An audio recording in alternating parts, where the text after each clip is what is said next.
يا متين يا ربي. النهارده يا كابتني عندنا تمرينة سحب من احسن الزوايا الفعاله. كل اللي عليك اللي انت تنزل تكتب لي كلمه السر في الكومنتات يا متين يا رب. تتاكد انك تكون عامل اشتراك للقناه وشير لصاحبك كوبايه القهوه بتاعتك عشان الفيديو مش هيكون قصير لكن كل دقيقه هتكون دسمه. يلا بينا. هنبتدي اول تمرين النهارده معانا على التي بار. احسن تمرين ممكن يقدم لك ثبات اكتر في التمرين وفي نفس الوقت تقدر تحط فيه وزن كبير من غير ما تبقى بتنتج بظهرك. اي تمرين بيخليك ساند جسمك ومفصل او اتنين بس اللي شغالين. انا بحب التمارين دي قوي ليه بتخليني متحكم 100% والعضله اللي انا عايز اشغلها هي بس اللي شغاله. يلا بينا. انا هبتدي اول حاجه تسخين. الاول بحب اعمل 20 عده، بعد كده اخش بقى اتقل وزن على طول. فحطيت الوزن بتاع ال 20 عده، طبعا مش محسوبه المجموعه دي، وخلي كوعك لبره شويه مش 100% بس لبره شويه. افرد صدرك كويس، بعد كده ابتدي اسحب. 1 2 3 4 5 6 7 8 9 10. اول 10. يلا 1 2 3 4 5 6 7 8 9 10. انا هدفي بس من المجموعه دي اللي انا ازود ضغط الدم في المكان اللي انا عايز اتمرن بيه، اللي هو الابر باك او الظهر بشكل عام والعضلات المساعده في نفس الوقت. مش هدفي ان انا اشيل وزن تقيل ومش هدفي ان انا اخش مجموعه حقيقيه. فدلوقتي هستريح دقيقه كامله، بعد كده ابتدي باتقل وزن على طول. بعد ما خدنا دقيقه راحه حطينا اتقل وزن نقدر نشتغل بيه وادخل اول مجموعه شغل. تعالى معايا. اهم حاجه بسم الله. انا عاده على التي بار بحط 5 أو 6 بلاطات، بس الجهاز ده مختلف شويه وتركيبته مختلفه، فبالتالي 4 دلوقتي كبدايه شيء كويس. بسم الله. 1 2 3 4 5 6 7 8 9 10. 10 عدات فور رينج اوف موشن، وده المطلوب. انا بالنسبه لي اجيب 8 عدات او 10 عدات فور رينج اوف موشن عدات كامله احسن بكتير ما اجيب 12 و15 عده نص عده بس. 3 دقايق راحه واخش على الشكل اللي بعده. ادخل بعدها كابتني 1 هاند بالدمبل، وده واحد من التمارين القويه جدا واللي مستحيل ما تجيبش معاك نتيجه لو اتمرنتها بالطريقه اللي هقول لك عليها، لانها من احسن الزوايا الفعاله فعلا اللي انت بتقدر تعمل اقصى مدى حركي للات وتسحب تاني. دي تاني مجموعة شغل ليا، لاني بصور مجموعة لليوتيوب ومجموعة شورت فيديوز لبقية المنصات التانية، فانا واقعيا بصور مرتين يا كابتني. الموضوع صعب بس انتوا تستاهلوا على فكرة، يعني فعلا انتوا تستاهلوا. احنا النهارده هلبس الحزام بس عشان اخش مجموعة تقيلة. النهارده احنا وصلنا ل 50,000 مشترك على انستجرام، دي حاجة كويسة جدا. انا فخور بيكم كلكم بجد. 50,000 مشترك دول 50,000 في عيلتي مش مشترك، فبجد شكرا جدا ليكم ان انتم موجودين. علشان كده بقى انا عملت خصم 50% على باقات التدريب الاونلاين بالمناسبه دي، فتقدر تبعت لي دلوقتي بما انك انت بتتفرج علشان نبدا نعمل العظمه يعني. اول تركايه هنستفيدها. انا الجنب الشمال عندي هو اللي ضعيف، هفرجك. بص كده هتلاقي الشمال عندي اصغر من اليمين شويه، ده في جسمي كله بس الموضوع مش باين قوي علشان انا بعمل اللي انا هقول لك عليه دلوقتي ده. اول حاجه هبدا بالجنب الضعيف اللي هو الشمال. بص يا سيدي، اول حاجه دي دكه مسطحه. انا هحط ايدي في النص بالظبط واخلي الرجل اللي انا هلعب بيها لورا شويه مفتوحه لبره، مش ورايا كده، مفتوحه لبره. واخلي الدمبل تحت كتفي تماما. يعني بص، مش هبدا الحركه من هنا واسحب كده، لا، ولا اخليها من هنا واسحب كده، لا، الدمبل تحت كتفي تماما. هو كده محطوط غلط حتى، هو المفروض يجي قدام شويه كده. هو تحت كتفي تماما. اتاكد ان انا ثابت على الكرسي، افرد ظهري واطلع صدري لفوق، قبل ما اسحب بطلع اللاتس لفوق. يعني لو انا ماسك الدمبل كده بعمل اللاتس كده في الاخر. تعال نشوف بالراحه كده كده وابتدي اسحب. 1 2 3 5 6 7 8 9 هي اوف. هستريح 30 ثانيه لحد ما ادخل الجنب التاني. في ناس كتير قوي بشوفها بتخش الجنب التاني على طول، وده ما يصحش يا كابتني، لان اللي بيحرك العضلات دي مخك، واللي بيوصل الاشاره من مخك للعضلات الجهاز العصبي. الجهاز العصبي بيحتاج يستريح ويهدى علشان يقدر يجند الياف عضليه تانيه. عارف الليفه البلدي؟ اعتقد ان انت تبقى عارف الليفه البلدي، ممكن مامتك كانت بتمرشك بيها زمان ولا حاجه. الليفه البلدي دي عباره عن نسائر صغيره كده طويله، العضلات نفس الشكل بالظبط من جوه، فمش معنى اللي هي بتقفل وتفتح اللي هي كلها واقعيا بتقفل وتفتح، لان الجهاز العصبي بيجند الالياف العضليه بناء على الوزن المحطوط عليه. يعني مثلا لو انا ماسك دمبل وبلعب بايسبس وماسك 5 كيلو في ايدي، الباي كلها تنقبض لكن مش كل الالياف العضليه هتنقبض علشان الوزن خفيف. انما لو ماسك 30 الياف اكتر بكتير هتشتغل، فدي حاجه محتاج تركز فيها. تعالى بقى كده شويه علشان نصور الجنب اليمين، وهوريك تركايه مهمه جدا.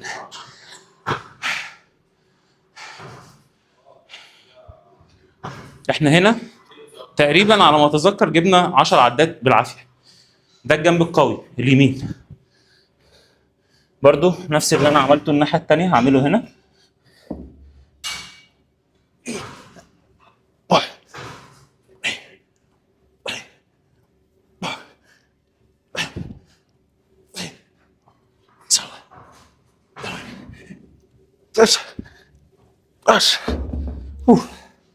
لو تاخد بالك 10 عدات جم مستريح، ما جوش صعبين. يبقى معنى كده ان انا كنت ممكن اقدر اجيب 12 عده في الجنب ده، لكن ما عملتش ده عشان احافظ على التوازن ما بين الجنب اليمين والشمال. دايما اشتغل وعد بالجنب الضعيف مش الجنب القوي، وابدا بيه دايما.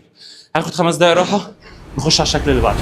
ادخل بعدها كابتني على سحب عالي واسع، همسك المسكه الواسعه خالص وارجع ظهري لورا شويه عشان استهدف اللور باك، او اللور باك ايه الباك من فوق، الحته اللي في النص. هاخد التمرينه بتاعتي المجموعه بتاعتي واشرح لك واحده واحده كده. دي المجموعه رقم 3 والاخيره. يا رب بسم الله الرحمن الرحيم.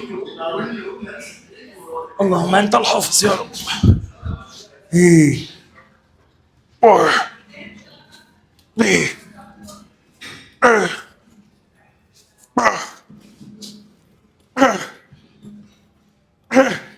يا رب.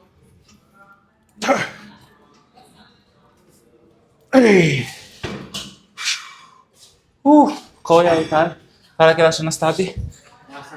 عايش يا كبير، اتفضل. خدنا كده تالت مجموعه. رجعت ظهري لورا عشان لما كل ما بترجع ظهرك لورا وكوعك بيكون لتحت اكتر بتجيب الظهر من النص، في نفس الوقت اللاتس من فوق بتيجي برضه. كده احنا خدنا اخر دور هنا.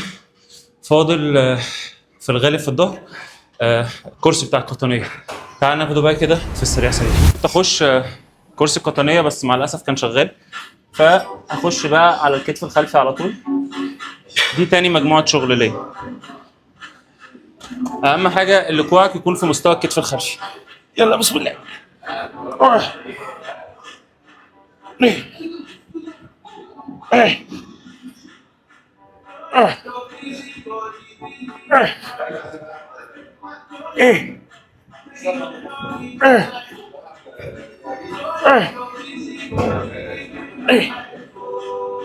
اشر يا رب يا متين.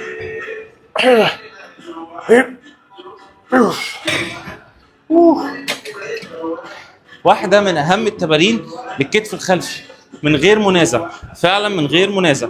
دي واحدة من أهم التمارين، لازم تحطها في الجدول بتاعك على الأقل، وخدها مني مرتين في الأسبوع. هاخد 5 دقايق راحة واخش على الزاوية اللي بعدها. أنا عملت مجموعة، فاضل 2 كمان. هنقلك أنت بقى على الزاوية اللي بعدها. يلا بينا. ندخل بقى سريعا كده على الكتف الخلفي على الكابلات للمرة الثانية، وهاخد الشوط ده بسرعة لأن الجيم بدأ يبقى زحمة، وأنا مش بحب اتعامل في الزحمه، وفي نفس الوقت ما بحبش اضايق حد بالتصوير وحاجات من دي. فيلا بينا. اخش على الكيبل، احط الشداد بتاعي واخلي ايدي قدام شويه واسحب. 1 2 3 4 5 6 7 8 9 10. تديك احساس النار النار النار يا حبيبي كتفي اي نار. تعرف بقى انا هقول لك ايه دلوقتي وانت حفظتني خلاص. 3 دقايق راحه، خش على الشكل اللي بعده. هدخل بعديها يا كابتني ترابيس على الكابلات، وهتلاقيني هناك دلوقتي. بس انا كنت قاعد بستريح شويه هنا، والقعده هنا حلوه قوي. يلا بسم الله، تعالى يا كابتن. دي المجموعه الثانيه، المفروض اجيب 12 عده. بسم الله يا متين يا رب. واحد اثنين ثلاثة أربعة خمسة ستة سبعة ثمانية تسعة 10 11 12. بما اننا جبنا 12 عده، استنى لما اقعد في مكاني المفضل تاني يا كابتني. بما اني جبت 12 عده، فمضطر بعد كده ان انا اجيب طاره واركبها، وان شاء الله الكيبل ما يتقطعش. نتمنى ذلك. مش عارف بصراحه، بس لو اتقطع اكيد المشكله في الكيبل مش فيا. صور لكم المجموعه دي، صور لكم المجموعه دي خلاص.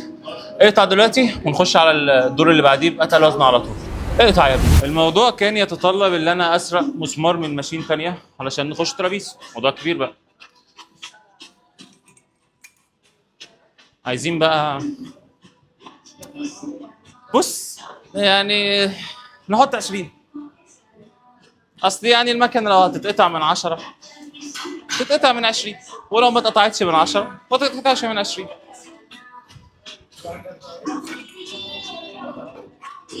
بس اهم حاجه نلعبها مسطره.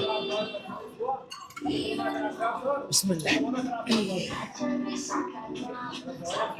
1 2 3 4 5 6 7 8. 8 عدات مسطره، علشان هو ده اللي كان مطلوب. كابل ما اتقطعش، دي حاجه حلوه. 5 دقايق راحه، خش على اللي بعده.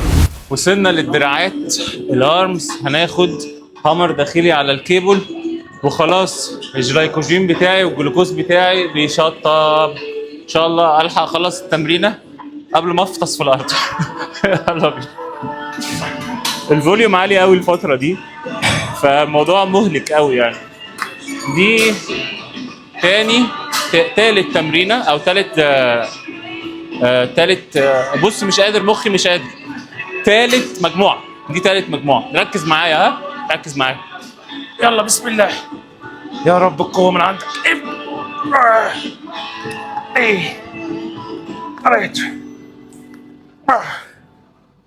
5 6 7 8 9. الحمد لله. معلومة مهمة لازم تكون مستوعبها يا كابتني. لما تشيل وزن تقيل، تعمل حاجة صح وغيرك مثلا مش قادر او بيعمل عكسها الغلط بتاعها، ده مش فضل منك، ربنا بس هو اللي وفقك ليه مش اكتر. فما تتفخرش عليه، احمد ربنا اللي هو وفقك لده، وادعي للشخص اللي ما وصلش ده اللي هو ربنا يوفقه هو كمان.